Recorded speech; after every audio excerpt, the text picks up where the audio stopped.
노트북 화면에서 나오는 희미한 푸른빛이 강서연의 퀭한 눈을 비췄다. 그녀는 눈을 가늘게 뜨고 계획서의 모든 줄 모든 숫자를 마지막으로 훑어보았다. 단어 하나하나, 성장 그래프 하나, 위험 분석 하나까지 모두 지난 90일 밤낮으로 쏟아부은 그녀의 지성과 열정의 결정체였다. 피닉스 프로젝트. 그녀가 직접 지은 이름으로 진화그룹의 화려한 부활과 더 중요하게는 남편 박지훈의 경력에 대한 모든 희망을 담고 있었다. 그녀는 보내기 버튼을 클릭했다. 진행률 표시줄이 빠르게 채워지더니 사라졌다. 지성이 듬뿍 담긴 무거운 첨부 파일이 담긴 이메일은 발신인 이름이 박지훈 하나만 적힌 채 임원진의 수신함에 안전하게 도착했다. 지치고 메마른 서연의 입가에 만족스러운 미소가 번졌다. 그녀는 해냈다. 다시 한번 그의 성공을 위한 보이지 않는 발판이 된 것이다. 서연은 기지개를 켜며 등뼈 마디마디에서 피로가 섞인 비명이 들리는 것을 느꼈다. 시계를 힐끗 보니 자정이 거의 다 되어 있었다. 지우는 평소처럼 늦게 들어올 것이다. 그는 항상 회의 사교 모임, 자신의 지위를 공고히 하기 위해 다져야 할 관계들로 바빴다. 그녀는 결코 불평하지 않았다. 그의 성공이 곧 자신의 성공이라고 믿었기 때문이다. 그들의 결혼은 조용한 협력이었다. 그는 진화의 빛나는 얼굴이었고 그녀는 그 후광 뒤에 숨겨진 두뇌였다. 그녀는 자리에서 일어나 책상 위 난장판을 치우기 시작했다. 식은 커피 냄새와 잉크 냄새가 뒤섞여 너무나 익숙한 향기가 났다. 부엌으로 가서 냉장고를 열었다. 달걀 몇 개와 채소 조금이 전부였다. 그녀는 지훈이 힘든 업무 후에 즐겨 먹는 뜨끈한 김치찌개를 끓이기로 했다. 그녀의 손이 재료를 능숙하게 준비하는 동안 마음은 결혼 초기로 흘러갔다. 그들은 아주 젊었을 때 결혼했다. 지훈은 그룹 회장의 아들로 왕위를 계승할 운명의 왕자였고 그녀는 평범한 가정 출신의 우수한 학생일 뿐이었다. 그들의 사랑은 한때 열정적이었지만 거대한 재산을 물려받아야 한다는 압박감은 점차 낭만을 갉아먹었다. 지훈에게는 타고난 사업 수완이 없었다. 그는 외모와 분위기는 있었지만 전략적 비전과 결단력이 부족했다. 업무를 처음 맡았을 때 그는 연이어 실수를 저질러 이사회의 신뢰를 잃었다. 바로 그때 경제학 수석 졸업장과 예리한 사고를 가진 서연이 자신의 경력을 쌓을 기회를 포기하고 무대 뒤로 물러났다. 그녀는 그의 비밀 군사가 되었다. 지난 5년간 박지훈의 이름으로 발표된 모든 인상적인 연설, 모든 과감한 결정, 모든 성공적인 프로젝트에는 그녀의 흔적이 있었다. 그 대가로 그녀는 점차 그림자가 되어갔다. 자신을 가꿀 시간이 없었다. 세련된 드레스는 편안한 실내복으로, 데이트는 시장 조사를 하며 밤을 새우는 것으로 대체되었다. 그것이 필요한 희생이라고 스스로를 위로했다. 열쇠 구멍에서 나는 소리가 서연의 생각의 흐름을 끊었다. 지훈이 돌아왔다.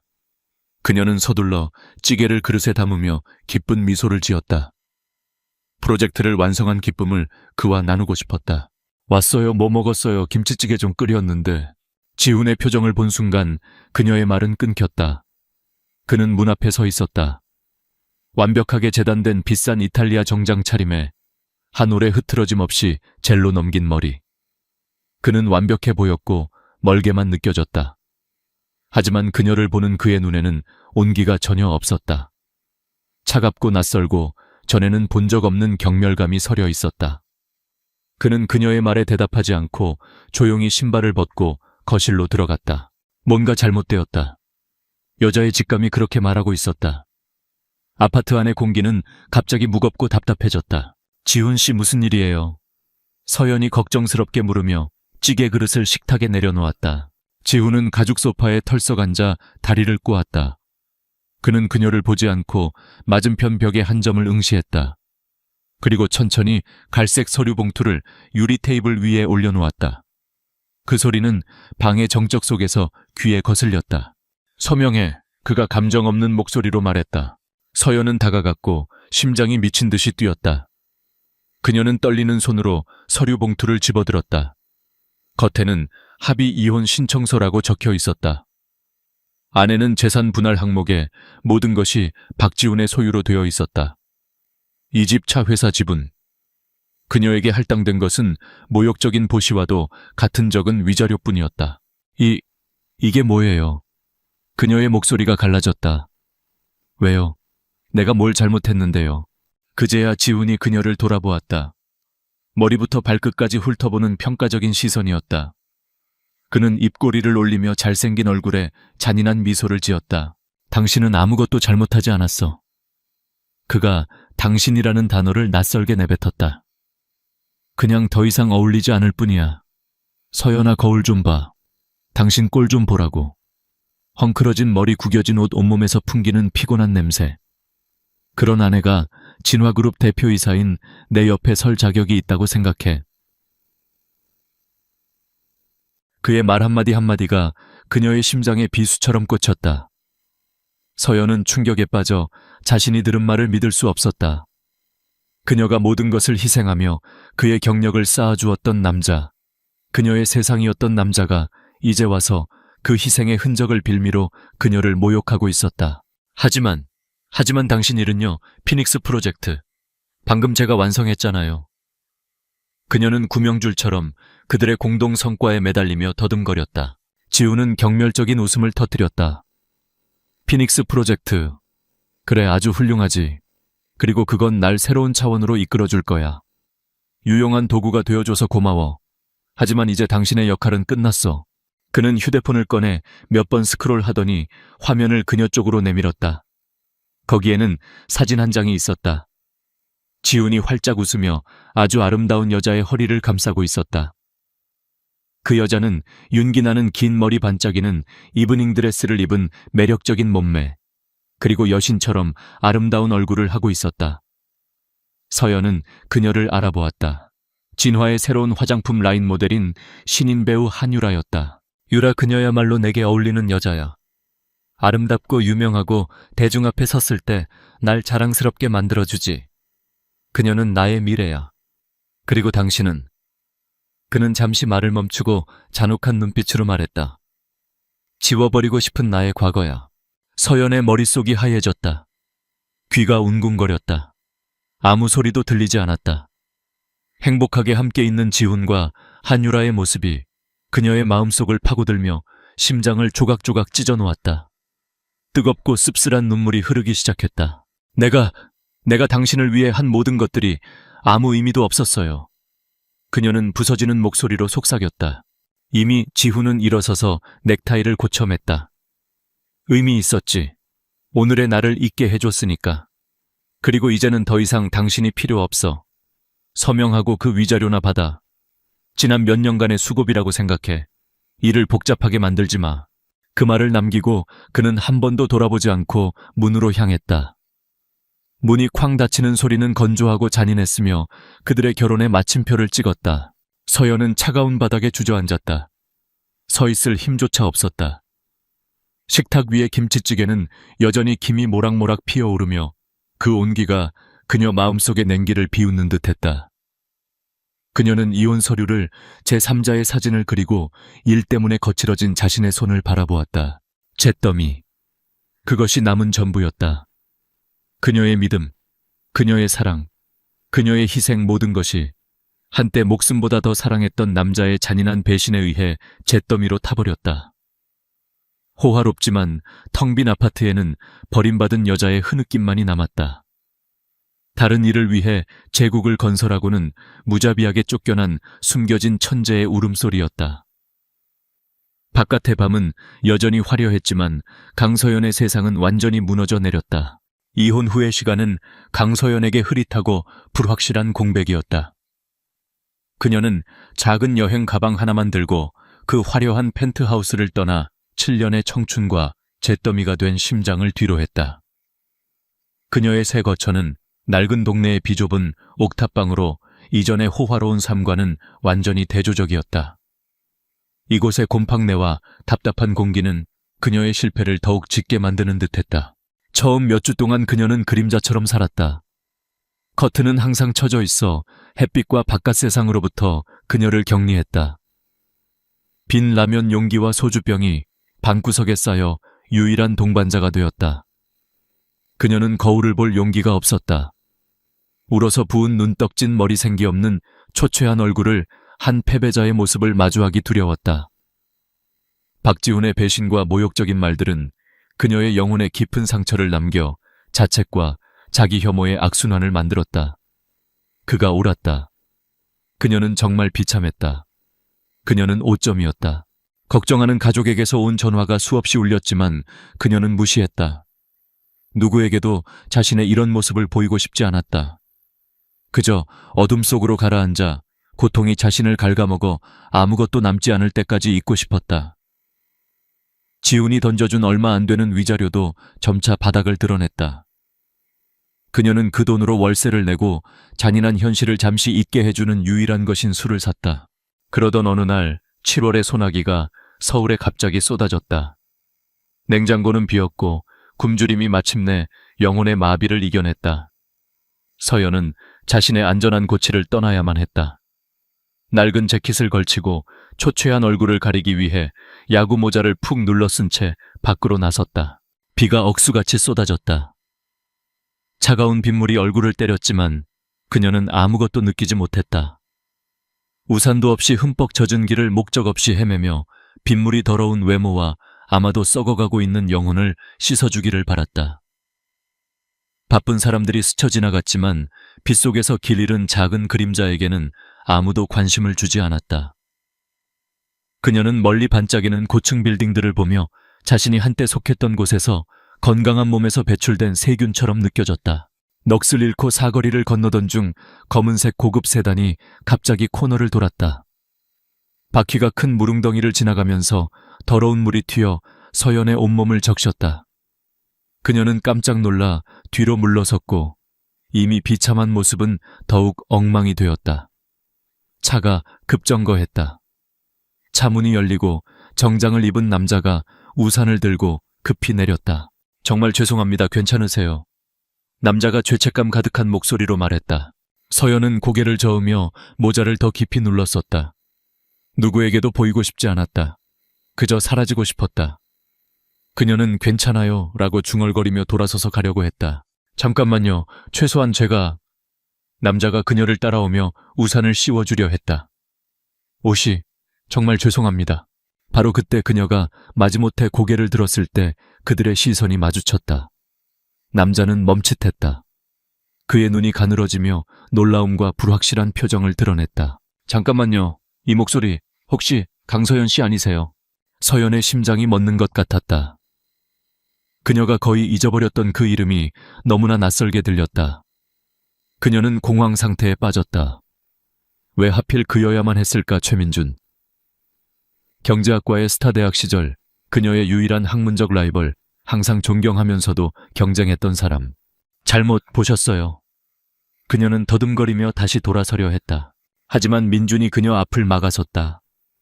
그는 그녀를 뚫어지게 바라보았고 처음의 당혹감은 점차 감출 수 없는 안타까움으로 바뀌었다. 그는 그녀를 알아보았다. 그녀가 아무리 마르고 초췌해도 지금은 절망의 안개에 가려져 있지만 그는 여전히 그 똑똑하고 단호한 눈빛을 알아보았다. 네오 맞구나 서연아. 무슨 일이야? 그의 목소리에 담긴 진심 어린 관심이 그녀의 얇은 방어벽을 무너뜨렸다. 눈물이 다시 쏟아져 얼굴에 빗물과 섞였다. 부끄러움, 굴욕감, 고통, 그동안 억눌러왔던 모든 감정이 터져나왔다. 민주는 말없이 그녀의 팔을 부드럽게 잡고 자신의 차로 이끌었다. 그는 그녀를 근처의 조용한 카페로 데려갔다. 그녀에게는 따뜻한 생강차와 달콤한 케이크를, 자신에게는 커피를 주문했다. 그는 마른 수건을 주어 머리를 닦게 하고 그녀가 진정될 때까지 끈기 있게 기다렸다.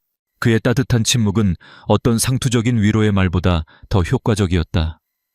한참 후에야 서연은 쉰 목소리로 입을 열 수 있었다. 그녀는 자신의 이야기를 부끄러운 침묵으로 가득 찬 요약본을 들려주었다. 남편의 그림자가 된 것, 배신, 쓸모없어진 물건처럼 버려진 것에 대해 이야기했다. 자신의 기여에 대해서는 자세히 말하지 않고 단지 지훈의 일을 도왔다고만 말했다. 민주는 한마디도 끼어들지 않고 들었다. 그의 잘생긴 얼굴은 점차 굳어졌다. 그녀의 이야기가 끝났을 때 그는 동정심을 보이지 않았다. 대신 그의 눈에는 분노의 불꽃이 일었다. 도왔다고 그가 낮은 목소리로 되물었다.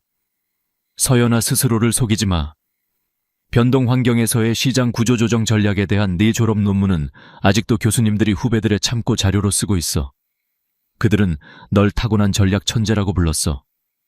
박지훈 같은 사람이 5년 전 위기에서 진화를 혼자 힘으로 일으켜 셀 수 있었다고 생각해.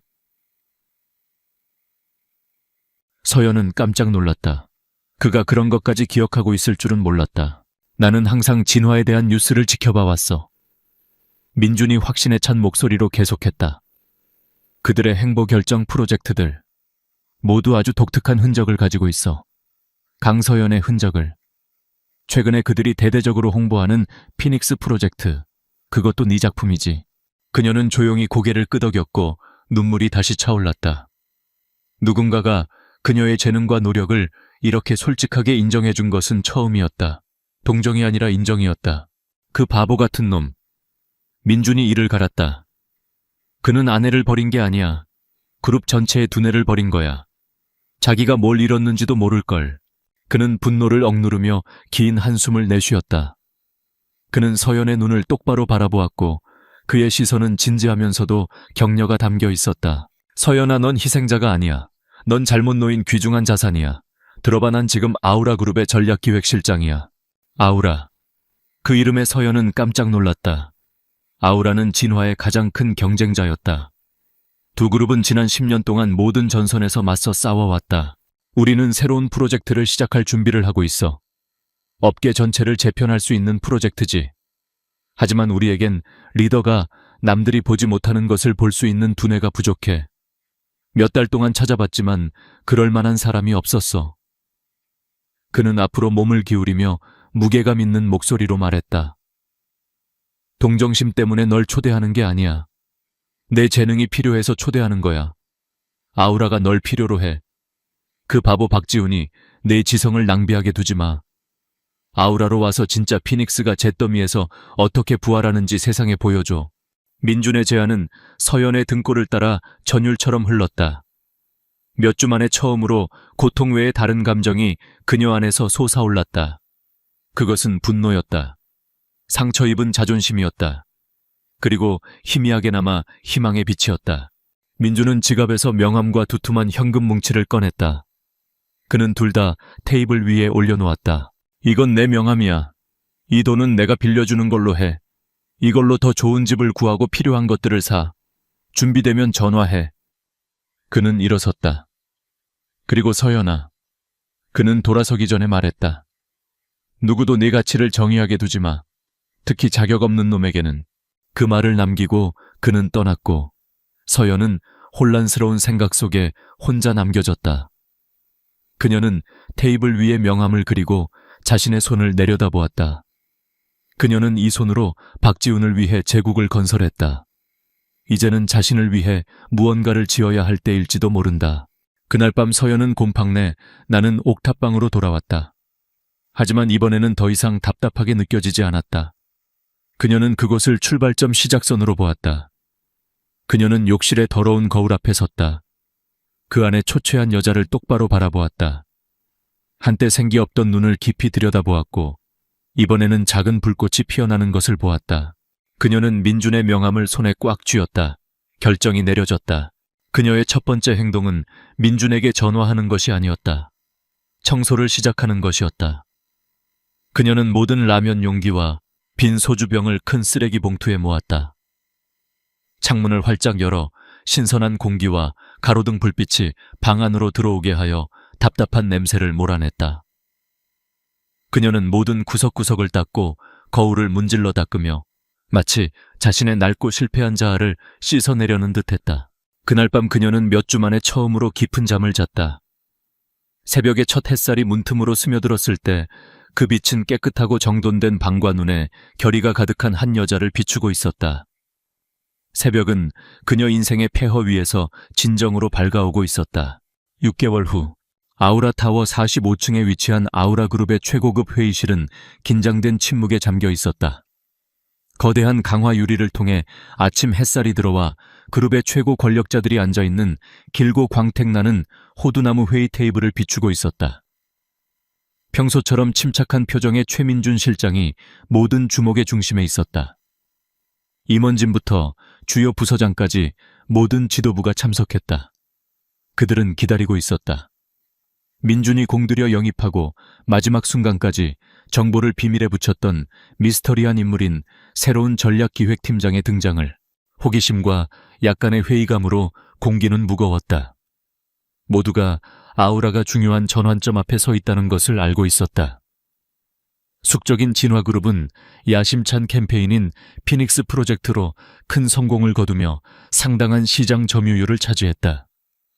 아우라는 방역, 획기적인 전략이 필요했고 그 부담은 완전히 새로운 인물의 어깨에 놓여 있었다. 바로 그때 무거운 떡갈나무 회의실 문이 조용히 열렸다. 모든 시선이 문 쪽으로 쏠렸다. 그리고 순간 회의실 전체가 숨을 죽이는 듯했다. 한 여성이 들어왔다. 그녀는 완벽하게 재단된 크림색 정장을 입고 있었고 날씬한 몸매와 세련된 곡선을 강조했다. 그녀의 칠흑 같은 머리카락은 세련된 단발머리로 잘려 날카로운 윤곽의 단아한 얼굴을 감싸고 있었다. 가볍지만 전문적인 메이크업은 예쁨보다는 명석함을 강조하며 밝고 결단력 있는 맑은 눈을 돋보이게 했다. 지성을 가리던 두꺼운 뿔테 안경은 사라지고 대신 정면을 응시하는 날카롭고 자신감 넘치는 시선이 있었다. 뾰족한 하이힐을 신고 걷는 그녀의 발걸음 하나하나에서 강한 기품과 다른 사람들을 경계하게 만드는 위엄이 뿜어져 나왔다. 수군거림이 일기 시작했다. 저 사람이 누구지? 정말 인상적이군.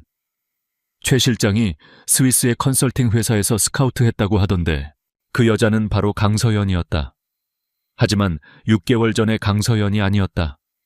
잿더미에서 다시 태어나 고통으로 연마되고 결의로 무장한 버전이었다.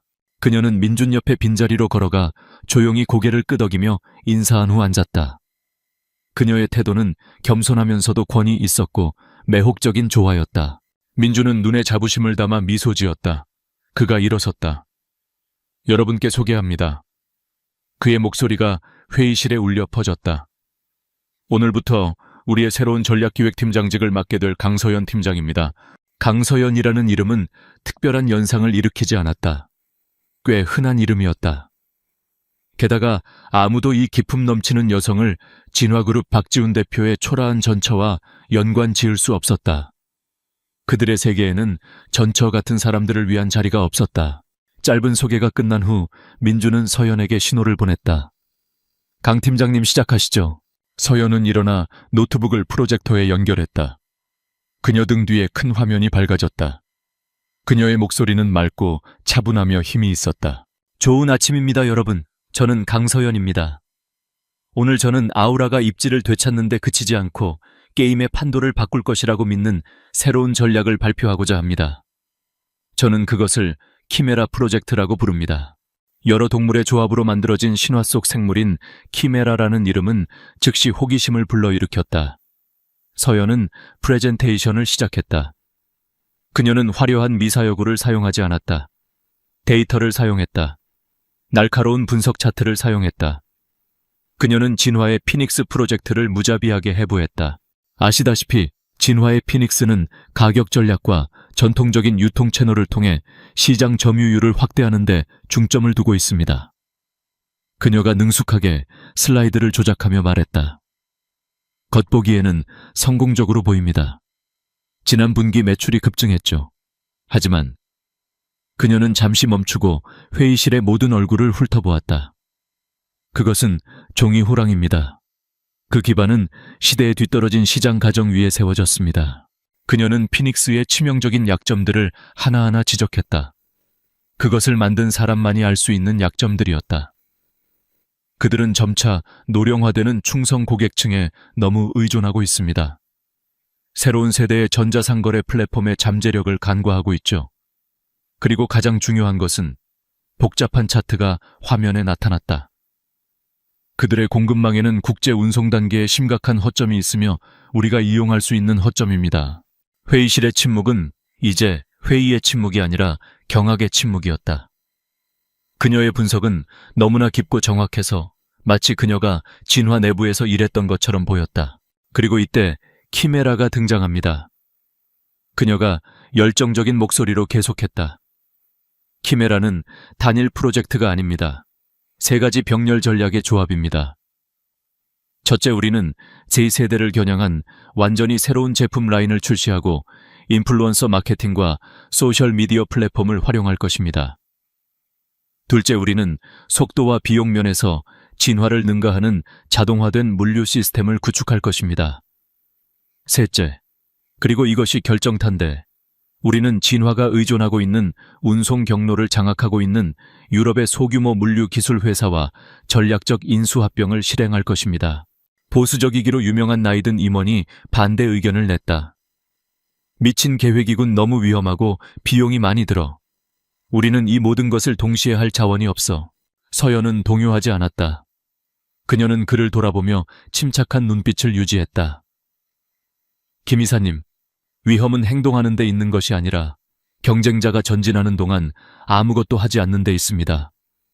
비용 문제에 관해서는 그녀는 숫자가 빽빽한 다른 슬라이드로 전환했다. 제가 상세한 재무 모델을 구축했습니다. 젊은 층의 시장 점유율 확보와 물류 최적화로 인한 수익은 18개월 안에 M&A 비용을 상쇄할 것입니다. 이것은 도박이 아니라 계산된 투자입니다. 그녀는 모든 질문에 답하고 부인할 수 없는 논리와 살아있는 숫자로 모든 반박을 깨뜨렸다.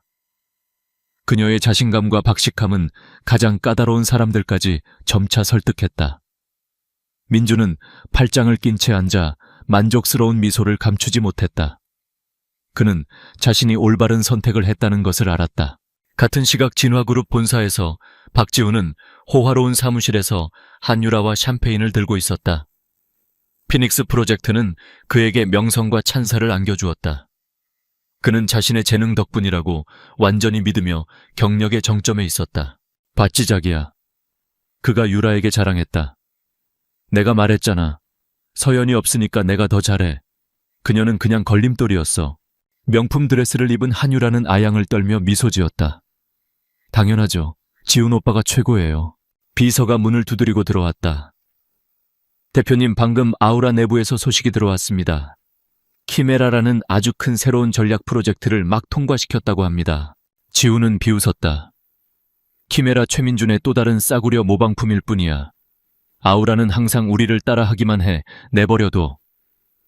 그는 자신이 버린 천재적인 두뇌가 이제 자신이 자랑스러워하는 제국의 심장에 날카로운 창을 겨누고 있다는 사실을 전혀 몰랐다.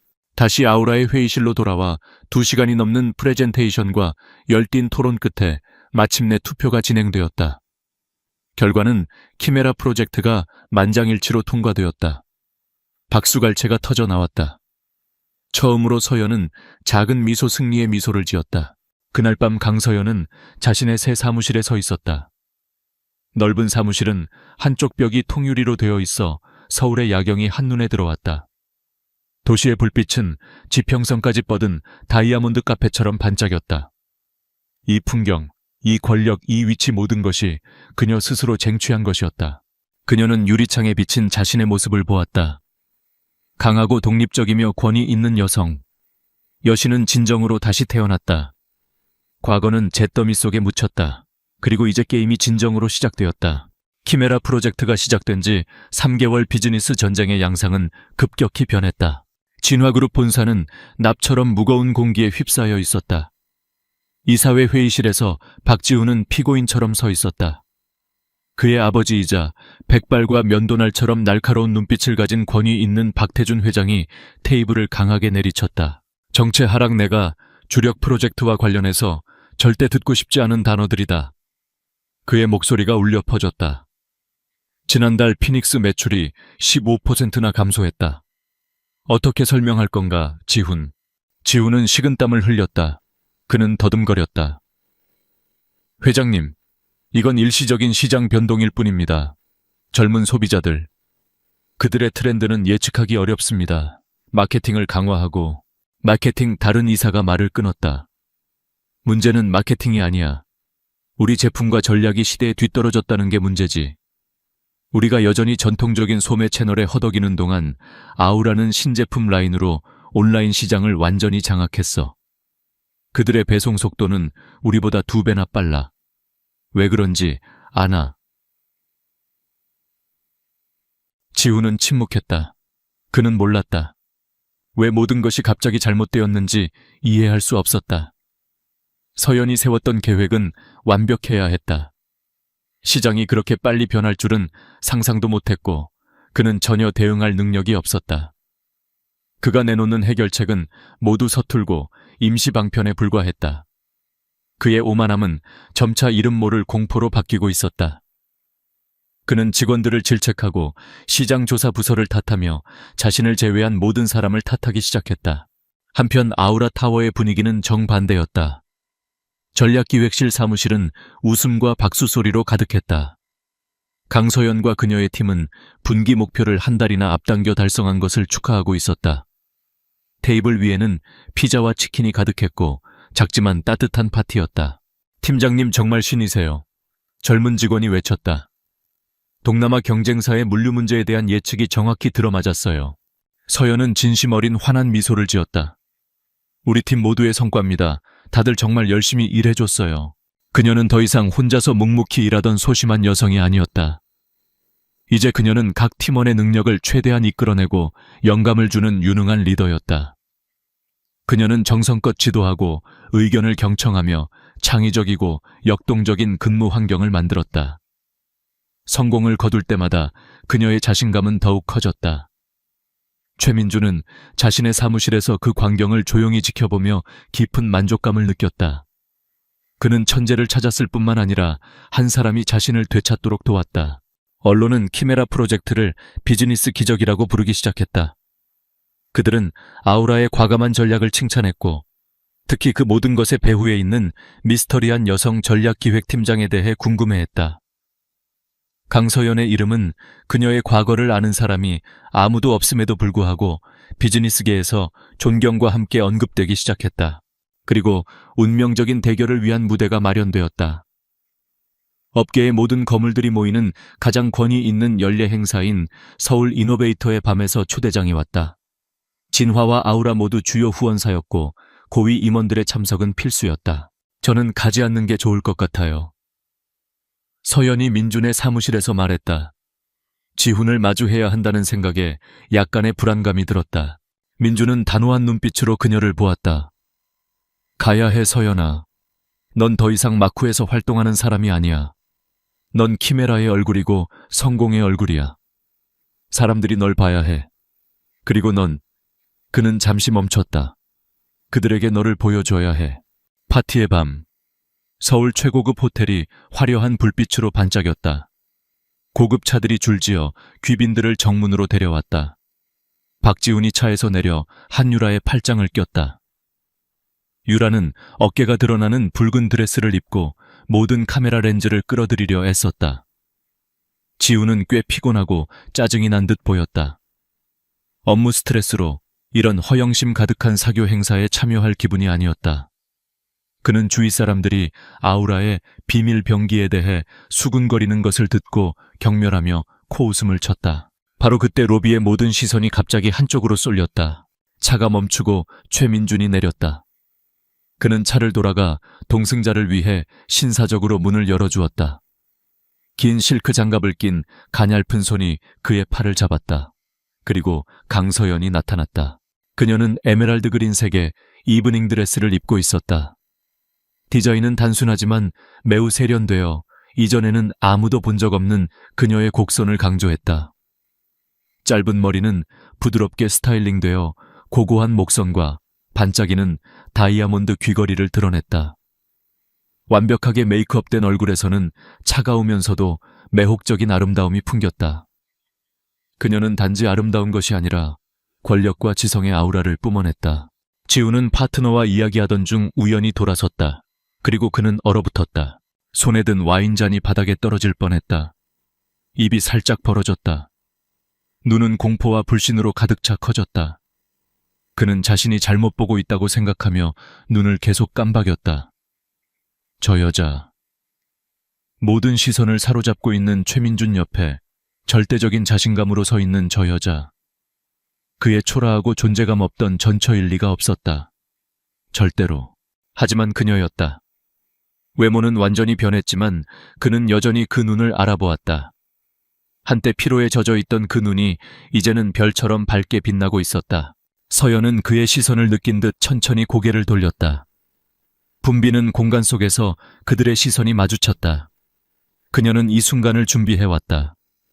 심장이 조금 더 빨리 뛰었지만 표정은 완전히 평온했다. 그녀는 그에게 가볍게 고개를 끄덕였다. 마치 아는 사람에게 인사하는 듯한 차갑고 사교적인 인사였다. 민준의 에스코트를 받으며 서연은 더 가까이 다가갔다. 한유라는 지훈의 태도 변화를 감지하고 다가오는 아름다운 여성을 보며 본능적으로 경계심을 느꼈다. 박 대표님 오랜만입니다. 서연이 감정 없는 맑고 차가운 목소리로 말했다. 지훈은 여전히 충격에 빠져 말을 잇지 못했다.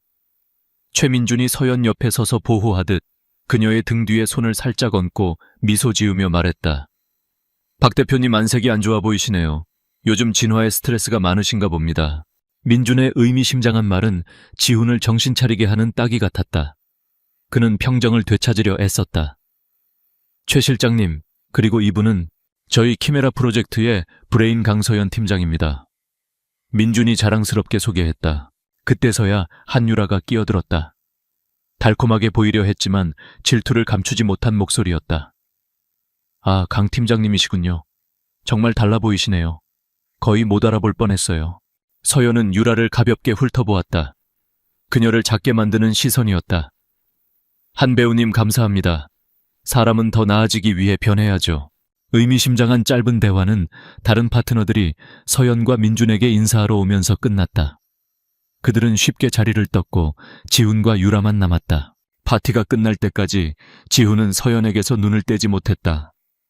그는 그녀가 대기업 회장들과 자신 있게 대화하는 모습을 보았다. 다른 남자들이 그녀를 볼 때 감탄하는 눈빛을 보았다. 최민준이 항상 그녀 곁에서 세심하게 챙겨주는 모습을 보았다. 한 번도 느껴보지 못했던 쓰라림과 후회감이 그의 마음속을 파고들기 시작했다. 그는 반짝이는 유리 조각을 쫓아 원석 다이아몬드를 버렸다. 그리고 이제 그 다이아몬드는 다른 사람의 손에서 눈부시게 빛나고 있었다. 계속 저 여자만 쳐다보네요. 한유라가 그의 귓가에 화를 내며 속삭였다. 아직도 그 못생긴 전처한테 미련이 남았어요. 닥쳐, 지훈이 소리쳤다. 공공장소에서 그녀에게 처음으로 큰 소리를 낸 것이었다. 그들의 말다툼은 점점 커졌고 결국 한유라는 화를 내며 떠나버렸다. 그날 밤 지훈은 혼자 차를 몰고 집으로 돌아왔다. 파티에서의 서연의 모습이 머릿속에서 계속해서 재생되었다. 처음의 충격은 이제 불신 분노, 그리고 낯선 상실감이 뒤섞인 혼란스러운 감정으로 변해 있었다. 그는 백미러에 비친 자신의 모습을 보았고 처음으로 깊은 무력감을 느꼈다. 후회와 자기의심의 파도가 수면 아래에서 솟아올라 그를 집어삼킬 듯 위협하고 있었다. 파티 다음 날 박지훈은 넋이 나간 사람 같았다. 에메랄드 드레스를 입은 강서연의 이미지가 고장난 필름처럼 그의 마음을 떠나지 않았다. 그는 아무 것에도 집중할 수 없었다. 재무보고서의 숫자들은 눈앞에서 춤을 추며 무의미해졌다. 그는 비서에게 신경질을 부리고 이유 없이 회의에서 부장들을 질책했으며 아무도 없는 방에서 비싼 도자기 컵을 깨뜨렸다. 의심과 막연한 두려움이 그를 갉아먹고 있었다. 그럴 수 있을까? 그 눈부시게 빛나던 여성과 그의 지루했던 전처가 정말 동일 인물일까? 그는 답이 필요했다. 이 불확실성을 안고 살아갈 수 없었다. 그는 전화기를 들어 연락처에는 없지만 외우고 있는 번호를 눌렀다. 고 탐정, 부탁할 일이 있어. 급한 일이오. 전화기 너머에서는 낮고 전문적인 목소리가 들렸다. 듣고 있습니다, 박 대표님. 강서연. 지훈이 쉰 목소리로 말했다. 아우라그룹의 전략기획팀장. 그녀에 대한 모든 것을 알고 싶소. 과거 학력 인간관계, 지난 6개월 동안 뭘 했는지 모든 것. 24시간 안에 내 책상 위에 보고서를 올려놓으시오. 하루 만에 봉인된 서류 파일이 지훈의 책상 위에 놓였다. 그는 모든 사람을 내보내고 사무실 문을 잠그고 떨리는 손으로 그것을 열었다.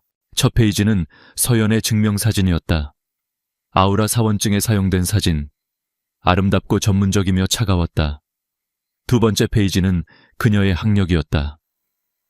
서울대학교 경제학과 수석 졸업. 지훈의 심장이 멎는 듯했다. 그것은 그의 전처가 다녔던 학교였다. 이름 학교 전공이 같았다. 무서울 정도로 우연의 일치였다. 그는 다음 페이지로 넘겼다. 혼인기록 이혼. 전 남편 이름 박지훈. 파일이 그의 손에서 떨어졌다. 뱃속의 공기가 모두 빠져나가는 것 같았다. 사실이었다. 그가 감히 믿지 못했던 미친 사실이 그의 눈앞에 적나라하게 펼쳐져 있었다. 그는 떨리는 손으로 파일을 다시 집어들고 계속 읽었다. 보고서는 이혼 후 그녀의 삶을 상세히 묘사했다. 허름한 옥탑방으로 이사 폐쇄적인 생활, 거의 누구와도 교류하지 않음. 그리고 최민준과의 우연한 만남. 아우라에 입사하게 된 과정. 그리고 마지막 부분, 그를 가장 충격에 빠뜨린 부분은 고 탐정이 직접 수행한 분석이었다. 두 개의 그래프가 나란히 놓여 있었다. 하나는 지난 5년간 진화의 전략적 성공을 나타내는 그래프였다. 다른 하나는 그의 결혼 생활의 타임라인이었다. 그것들은 완벽하게 일치했다. 진화의 전성기는 그들의 결혼 생활과 일치했다. 그리고 쇠퇴는 정확히 이혼 서류에 서명한 시점부터 시작되었다. 박지훈의 가면이 벗겨졌다. 떨어진 것이 아니라 잔인하게 찢겨나갔다. 그의 목구멍에서 비명이 터져 나왔다. 그는 책상 위의 모든 것을 집어 벽에 던졌다. 컴퓨터 전화기, 크리스탈 문진 모든 것이 산산조각 났다. 그의 경력, 그의 명성, 그가 항상 자랑스러워했던 천재 경영자라는 타이틀. 모든 것이 사기였다. 그는 제국을 건설한 사람이 아니었다. 그는 왕관을 쓴 광대였을 뿐 진정한 여왕은 그의 등 뒤에서 조용히 모든 것을 쌓아 올리고 있었다. 그리고 그 자신이 어리석음과 오만함으로 그 여왕을 쫓아냈다. 공포는 곧 창자를 긁는 듯한 후회로 바뀌었다. 그는 무엇을 잃었는가? 그는 단지 아내를 잃은 것이 아니었다. 그는 자신의 두뇌이자 자신의 모든 성공의 설계자를 버렸다. 아니, 그는 이것을 받아들일 수 없었다. 후회는 곧 그녀를 되찾고 싶은 미친 소유욕으로 변했다. 그는 그녀를 다시 가져야만 했다. 사랑 때문이 아니었다. 그가 그녀를 필요로 했기 때문이다. 그의 존재, 그의 경력 모든 것이 그녀에게 달려 있었다. 그는 그녀가 이 모든 일, 아우라에 입사하고 자신과 맞서는 것, 이 자신의 관심을 끌고 후회하게 만들기 위한 것이라고 스스로를 속였다. 그는 자신이 손을 내밀기만 하면 그녀가 돌아올 것이라고 믿었다. 광적인 추적이 시작되었다. 다음 날 아침 아우라에 있는 서연의 사무실은 그녀가 가장 좋아하는 꽃인 등나무꽃으로 가득 찼다. 익명으로 보내졌지만 모두가 누구인지 짐작했다. 사무실 전체가 술렁거렸다. 서연은 들어와 그 광경을 보고도 표정 하나 변하지 않았다. 그녀는 첨부된 작은 카드조차 읽지 않았다. 김 비서님. 그녀가 평온한 목소리로 말했다. 이 꽃들 전부 그룹 내 여직원들에게 나눠주세요. 전략기획실에서 프로젝트 성공기념 선물이라고 전해주시고요. 그것은 공개적이고 우아하며 치명적인 거절이었다. 소식은 금세 지훈의 귀에 들어갔고 그는 분노하면서도 더욱 집착하게 되었다. 그는 플랜 B로 전환했다. 그녀의 개인 번호로 전화를 걸기 시작했다. 첫 번째 전화에 서연은 조용히 끊었다. 두 번째 전화는 거절했다. 세 번째 전화에 그녀는 그의 번호를 차단했다. 그는 미친 듯이 음성 메시지를 남겼다. 서연아, 나야. 내가 잘못했어. 제발 설명할 기회를 줘. 우리 7년을 함께 했잖아. 어떻게 그렇게 모든 걸 버릴 수 있어? 제발 딱 한 번만 얘기하자. 그 말들은 서연에게는 무의미한 소음일 뿐이었다. 포기하지 않은 지훈은 더욱 무모해졌다. 그는 사람을 시켜 그녀의 일정을 조사했다. 어느 날 저녁 서연이 퇴근하여 아우라타워 로비를 나설 때 지훈이 그녀의 길을 막았다. 서연아, 그가 그녀의 팔을 잡으려 하며 불렀다. 서연은 깜짝 놀라 뒤로 물러섰고 그녀의 눈빛은 얼음처럼 차가워졌다. 박 대표님, 지금 뭐 하시는 겁니까? 너랑 얘기 좀 해야겠어. 그가 절박한 목소리로 말했다. 진화에서의 일, 전부 너 덕분인 거 알아. 돌아와 서연아. 네가 원하는 건 뭐든지 줄게. 부회장 자리 집은 뭐든지.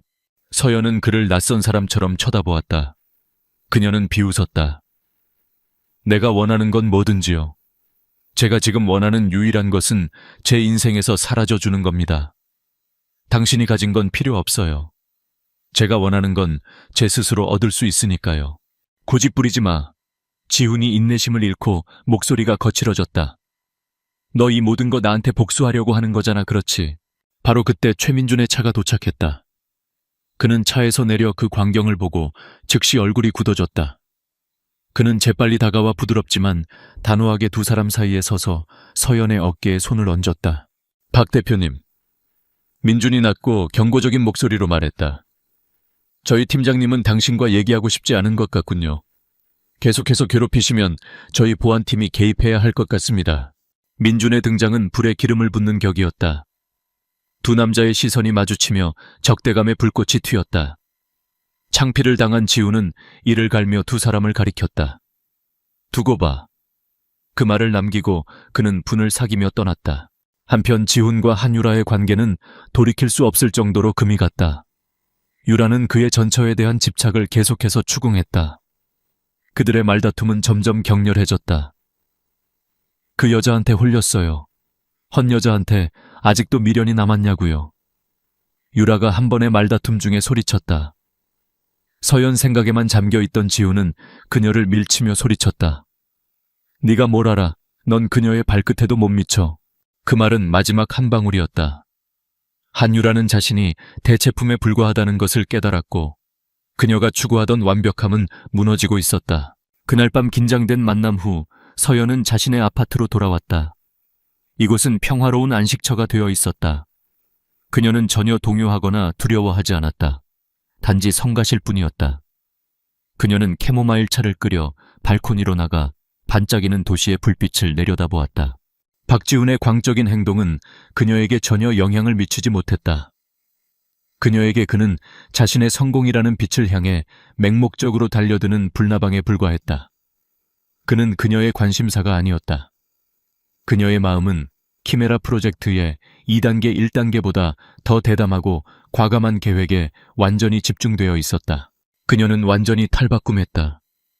그녀는 더 이상 그를 위해 살고 그의 기분에 따라 희비가 엇갈리는 여자가 아니었다.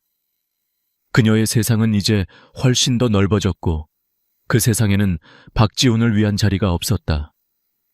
그가 더 쫓아올수록 그녀는 더 빨리 앞으로 나아갔고 그는 과거와 뒤늦은 후회 속에 점차 가라앉았다. 아우라와 진화의 전쟁은 정점에 달했다. 진화의 피닉스 프로젝트는 이제 상처 입은 짐승처럼 절망적으로 몸부림치고 있었다. 엄청난 압박 속에서 박지훈은 무모하고 독단적이 되었다. 그는 회사에 남은 모든 자원을 마지막 도박에 쏟아부었다. 시장 점유율을 되찾기 위한 성급하고 어설픈 업그레이드인 피닉스 2000연리였다. 그는 모든 반대를 무시하고 자신의 결정에 의문을 제기하는 사람들을 해고했으며 직원들을 탈진할 때까지 몰아붙였다. 그는 단 한 방이면 상황을 역전시킬 수 있다고 믿었다. 한편 아우라에서는 계산된 침묵이 흘렀다. 강서연의 팀은 눈부신 성공 이후 이제 완벽하게 기름칠된 기계처럼 움직이고 있었다. 모두가 뭔가 큰일이 일어날 것이라고 느끼고 있었다. 키메라 프로젝트의 마지막 단계는 활시 위에 놓인 화살처럼 발사 명령만을 기다리고 있었다. 서연은 시장 데이터뿐만 아니라 오직 그녀만이 아는 진화에 대한 깊은 지식을 바탕으로 몇 주에 걸쳐 그것을 완성했다. 그리고 그날이 왔다. 아우라 그룹은 지속 가능한 성장과 비즈니스 윤리의 미래를 주제로 긴급 기자회견을 예고했다. 두 거인의 대결을 예의주시하던 언론은 즉시 화약 냄새를 맡아탔다. 아우라 타워의 기자회견장은 기자 카메라 시장 분석가들로 가득 찼다. 진화의 이사회 회의실에서 박지훈과 모든 임원진 역시 대형 스크린으로 기자회견을 지켜보고 있었다. 모두의 표정이 굳어 있었다. 최민준의 또 다른 마케팅 쇼군. 지훈이 평온한 척 중얼거렸지만 깍지 낀 그의 손가락이 불안감을 드러냈다. 오전 10시 정각 강서연이 무대에 올랐다. 오늘 그녀는 정장을 입지 않았다. 단정하지만 권위 있는 느낌을 주는 짙은 네이비색 원피스를 선택했다. 머리는 단정하게 묶어 지적인 이마를 드러냈다. 그녀는 대본을 보지 않고 자신을 향한 수백 개의 렌즈를 똑바로 응시하며 차분하고 단호한 눈빛을 보냈다. 기자 여러분, 그리고 귀빈 여러분. 그녀의 목소리가 명확하게 울려 퍼졌다. 지난 몇 달 동안 아우라는 키메라 프로젝트로 상당한 성과를 거두었습니다. 하지만 오늘 저는 이익이나 시장 점유율에 대해 이야기하러 온 것이 아닙니다. 저는 모든 비즈니스 활동의 기반인 신뢰에 대해 이야기하고 싶습니다. 그녀는 공급망 투명성의 중요성 환경과 사회에 대한 기업의 책임에 대해 이야기하기 시작했다. 그녀의 연설은 설득력 있고 영감을 주었다. 지훈은 코웃음을 쳤다. 전부 상투적인 소리군. 투명성에 대한 약속의 일환으로 서연이 계속했다. 키메라의 2단계는 공급망 최적화를 위해 유럽의 전략적 물류 회사를 인수합병하는 것을 포함합니다. 이 회사를 실사하고 인수하는 과정에서 우리는 우연히 몇 가지 우려스러운 사실을 발견했습니다. 지훈의 심장이 쿵 내려앉았다. 서연 뒤의 대형 스크린에 일련의 문서들이 나타나기 시작했다. 청구서, 운송 명세서, 자재 증명서. 우리는 지난 3년 동안 한국의 한 대기업이 이 물류 회사와의 관계를 이용하여 비윤리적인 활동을 은폐해왔다는 것을 발견했습니다. 서연의 목소리가 단호해졌다. 이 그룹은 바로 진화그룹이며 박지훈 대표의 직접적인 지휘 아래 이루어졌습니다. 기자회견장은 폭발했다. 진화의 회의실은 공기가 얼어붙었다. 서연은 조금의 망설임도 없이 부인할 수 없는 증거들을 제시했다. 내부 이메일 협상 녹취록 유령 계약서들이었다. 그것들은 진화가 제3국의 노동 착취와 환경 오염으로 악명 높은 공급업체로부터 의도적으로 저렴하고 안전기준, 미달의 자재를 사용했다는 것을 증명했다. 그리고 그 물류회사를 통해 서류를 위조하여 유해한 자재를 유럽 기준을 충족하는 고급 제품으로 둔갑시켜 소비자와 검사기관을 속였다. 여기 서연이 한 문서를 가리켰다. R&D 부서의 위험 경고에도 불구하고 이 공급업체로 전환하여 원자재 비용을 30% 절감하는 것을 승인한 박지훈 대표의 서명입니다. 그것은 서연이 그의 아내였을 때 격렬하게 반대했던 결정이었다. 그는 그녀가 너무 신중하고 돈 버는 법을 모른다며 무시했다. 이제 그 결정이 그의 경력을 끝장내는 칼날이 되었다. 기자회견장은 혼란에 빠졌다. 기자들은 앞다투어 질문을 던졌다. 뉴스는 빛의 속도로 퍼져나갔다. 진화 스캔들, 하이프, 박지훈 사기 해시태그가 즉시 모든 소셜미디어 플랫폼에서 실시간 트렌드 1위에 올랐다. 진화의 회의실에서는 지옥이 열렸다. 이사들은 소리를 질렀다. 박 회장의 얼굴은 잿빛이 되었고 아들을 극도의 실망과 분노에 찬 눈으로 바라보았다. 박지훈, 그가 소리쳤다. 네가 무슨 짓을 한 거냐? 아니야 조작이야 전부 조작이라고. 지훈이 얼굴이 종이처럼 하얘져 더듬거렸다. 하지만 그는 그것이 사실이라는 것을 알았다. 회의 테이블 위에 전화기가 쉴 새 없이 울렸다. 투자자들이 전화했고 파트너들은 계약 취소를 요구했다. 그리고 벽에 걸린 TV 화면에는 진화의 주가 차트가 수직으로 폭락하고 있었다. 피처럼 붉은색으로 매초 수십 수백억 원의 시가총액이 증발하고 있었다. 긴급 이사회가 즉시 소집되었다. 재정적 명예적 붕괴에 직면한 그들에게는 다른 선택지가 없었다. 박 회장은 무겁고 고통스러운 그러나 차가운 목소리로 판결을 내렸다.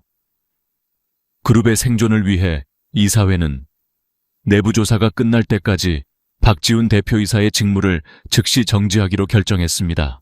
그의 권력은 단 1시간 만에 박탈당했다. 같은 시각 한유라는 촬영장에 있었다. 그녀는 휴대폰으로 뉴스를 보고 아름다운 얼굴이 굳어졌다. 그녀의 경력은 깨끗한 이미지 위에 세워졌다. 불명예스러운 CEO와 얽히는 것은 독약과 같았다. 그녀는 한순간의 망설임도 없이 매니저에게 전화했다. 15분 후 보도자료가 발표되었다. 배우 한유라는 박지훈 씨의 비윤리적인 행위에 큰 충격과 실망을 금할 수 없습니다. 두 사람의 관계는 몇 주 전에 이미 끝났습니다. 지훈은 사무실에서 짐을 싸다가 이 소식을 접했다. 그것은 마지막 치명타이자 공개적인 모욕이었다. 그는 미친 듯하고 비참한 웃음을 터뜨렸다. 2명의 보안 요원이 들어왔다. 박 대표님 건물에서 나가주시죠. 그는 자신의 사무실에서 끌려 나와 경멸과 동정이 섞인 직원들의 시선을 받으며 걸었다. 진화 빌딩 정문을 나섰을 때 그는 고개를 들었다. 길 건너편 거대한 광고 스크린에 강서연의 얼굴이 나오고 있었다. 그녀는 기자회견 후 인터뷰를 하며 개혁가이자 투명성의 영웅으로 칭송받고 있었다. 그는 모든 것을 잃었다. 경력, 명성, 돈, 연인, 그리고 마지막 남은 존중까지. 그녀의 지성과 그의 기만 위에 세워진 그의 제국은 단 한 번의 결정타로 먼지가 되어 무너져 내렸다. 진화 스캔들이라는 지진이 지나간 지 몇 주 후 비즈니스 세계의 질서는 재정립되었다. 박태준 회장의 복귀 아래 진화그룹은 생존을 위해 고통스러운 구조조정을 겪고 있었다. 수많은 고위 임원이 해고되었고 프로젝트는 중단되었으며 그들의 신뢰도는 역사상 최저 수준으로 떨어졌다. 박지훈이라는 이름은 5점 기만과 오만의 결과를 경고하는 사례가 되었다. 반면 아우라그룹은 영광의 정점에 있었다. 주가는 급등했다. 키메라 프로젝트는 상업적 성공뿐만 아니라 윤리적 경영의 상징이 되었다. 그리고 그 승리의 설계자인 강서연은 빛나는 스타가 되었다. 그녀는 권위 있는 경제 잡지의 표지를 장식했고 주요 포럼에서 연설을 요청받았다. 아우라는 그녀를 그룹 내 가장 강력한 직책 중 하나인 전략경영 대표이사로 임명했다. 그녀의 재능과 헌신에 걸맞은 승진이었다. 그녀는 모든 것을 가졌다. 경력, 명성, 존경, 그리고 가장 중요한 것은 자신의 삶에 대한 주도권이었다. 어느 비 오는 오후 긴 회의를 마친 서연은 비서로부터 로비에서 누군가 기다리고 있다는 메시지를 받았다. 약속 없는 손님이었다. 그녀는 직감적으로 그가 누구인지 알았다.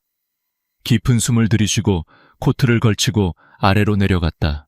세차게 쏟아지는 비 속 아우라 타워 건물 처마 밑에 비참한 모습의 한 인물이 서 있었다. 박지훈이었다. 그는 더 이상 비싼 정장을 입고 있지 않았다. 대신 허름하고 구겨진 옷차림이었다. 수염은 덥수룩했고 헝클어진 머리는 빗물에 젖어 있었다. 그는 많이 말랐고 한때 오만함으로 빛나던 눈에는 공허함과 절망만이 남아 있었다. 쫓겨난 거지와 다름없어 보였다. 아이러니하게도 이 광경은 6개월 전 통양 비 오는 날의 그녀 자신의 모습을 완벽하게 반영하고 있었다. 그녀를 보자 그는 비바람을 무릅쓰고 급히 달려왔다. 서연아. 그녀는 안전거리를 유지하며 가만히 서 있었다. 표정은 평온했고 조금의 동요도 없었다. 미안해. 그가 술과 고통으로 쉰 목소리로 더듬거렸다. 내가 잘못했어. 난 바보였고 쓰레기였어. 모든 걸 잃고 나서야 내가 잃어버린 가장 소중한 것이 너였다는 걸 깨달았어. 빗물이 그의 초췌한 얼굴을 따라 눈물과 함께 흘러내렸다. 제발, 제발 날 용서해줘. 우리 다시 시작할 수 없을까? 내가 변할게 맹세해. 너 없이는 살 수 없어. 깨달았어. 난 아직 널 사랑해. 서연은 뒤늦은 고백을 조용히 들었다. 분노도 동정도 없었다. 이상하리만치 평온했다. 마침내 그녀는 심장의 통증 없이 그를 마주할 수 있게 되었다. 박지훈 씨. 그녀의 목소리가 빗소리를 뚫고 맑고 분명하게 울렸다. 당신은 잘못했어요. 하지만 나를 사랑했던 것이 잘못은 아니에요. 그녀는 그의 눈을 꿰뚫어 보았다. 당신은 내게 상처 준 것을 후회하는 게 아니에요. 당신의 성공을 만들어주던 유용한 도구를 잃어버린 것을 후회하는 거죠. 당신은 날 사랑하지 않았어요. 당신은 내가 만들어준 당신의 성공한 모습만을 사랑했죠. 당신의 사랑은 이기심의 또 다른 형태일 뿐이에요. 그는 충격에 빠져 반박할 수 없었다. 우리 다시 시작할 수 있냐고요?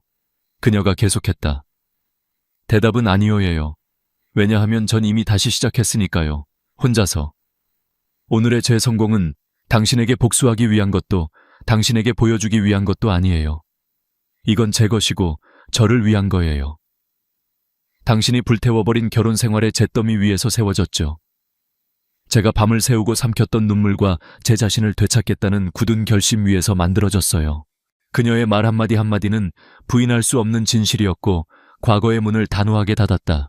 당신은 제 과거예요, 박지훈 씨. 누구를 위해서도 절대 자신을 잃지 말라는 값비싼 교훈이죠. 이제 제 미래는 앞에 펼쳐져 있어요.